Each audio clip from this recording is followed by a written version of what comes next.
Io sono Robertanelli, ho fatto tra l'altro il compleanno da poco. Grazie, ok, grazie. No, anche meno entusiasmo perché tipo ho fatto 37 anni, quindi non è che... Sì, lo so, cioè, non è più compleanno, è più quanto alla rovescia, diciamo, comincia da 37 anni ed è il momento in cui tra l'altro fai il bilancio un po' nella tua vita, quando arrivi un po' a questa età, cosa hai fatto, gli obiettivi, eccetera.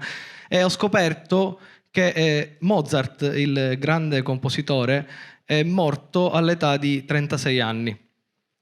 Io ne ho fatti 37 e l'altro giorno mi sono vantato con i miei amici di avere montato una mensola dritta.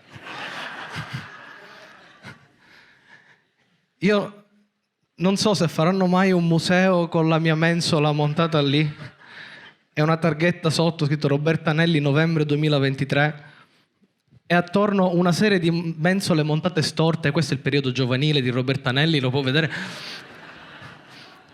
Anzi, mi segue perché le faccio vedere il capolavoro del maestro, una libreria Billy dell'Ikea montata a mano. Consideri che il maestro era pure sordo in quel periodo, quindi è stato molto difficile, non la finita, l'incompiuta la chiamiamo, ancora mancano dei pezzi. No, ma in realtà no, è una mia fantasia, non è vero. Non saprei mai montare una libreria Billy da solo, cioè è ovvio che non è vero. L'ultima cosa che ho provato a montare a casa era un lampadario al tetto e c'era nel kit, sembrava facile, ma c'era un buco che era un po' troppo largo e quindi ho cercato un po' su Google e mi serviva un gancio a farfalla, così diceva. E allora sono andato dal ferramenta. Ora siamo tutti d'accordo che il ferramenta è l'ultimo baluardo del patriarcato che c'è rimasto, giusto? Se tu sei un uomo virile puro, devi andare dal ferramenta, devi essere sicuro di quello, non puoi avere dubbi, incertezze, non te lo puoi permettere. Okay? E quindi io sono andato là, vorrei un gancio a farfalla. Non ce l'abbiamo. Grazie, arrivederci.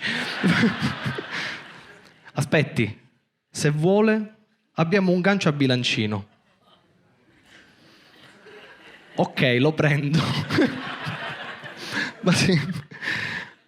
Sono tornato a casa, non mi serviva un gancio a bilancino.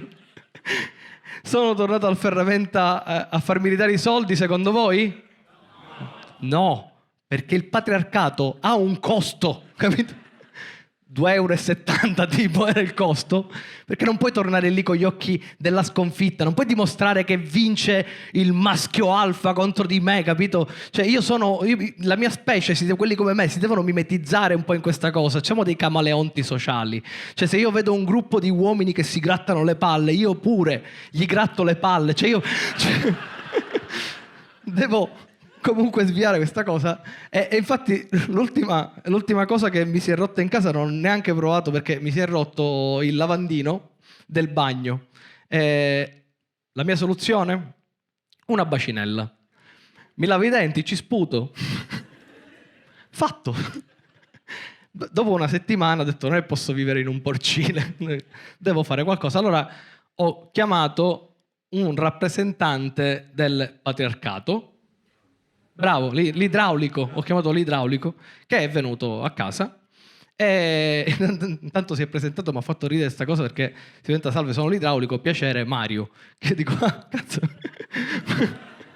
l'idraulico Mario, che cosa carina. Tra l'altro vi giuro, gli squilla il cellulare perché ha avuto un'altra chiamata e la sapete che suoneria aveva? Harry Potter, che io dico, cazzo, sei un passo così dalla gloria. Ma perché scegli Harry Potter? Ma sfrutta le tue potenzialità. Cioè, Luigi, mamma mia! Cioè, fallo! Vabbè, a parte sta occasione sprecata, lui è andato a vedere cosa c'era che non andava. Praticamente c'era il tubo dietro del lavandino. Per me è tubo dietro del lavandino, non so il nome. E lui fa, però c'è il pezzo da cambiare, quindi deve comprarlo nuovo. Deve portarmelo qua, deve andare al ferramenta a comprare. Che devo prendere? Dice, mi serve un jolly. Allora mi serve un jolly. Quindi io sono andato al ferramenta e io ho detto, salve, mi serve un jolly. Mi fa, flex?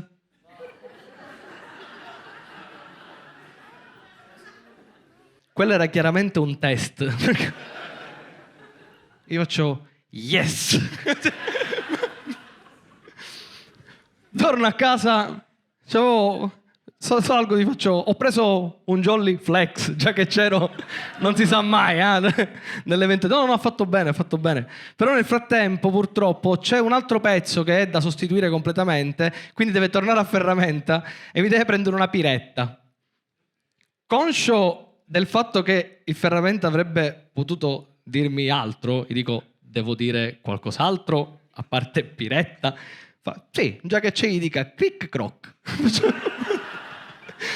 Io sono andato dal ferramenta e gli ho detto, mi serve una piretta cric croc. E mi guarda e fa, forse lei intendeva una piletta clic clac.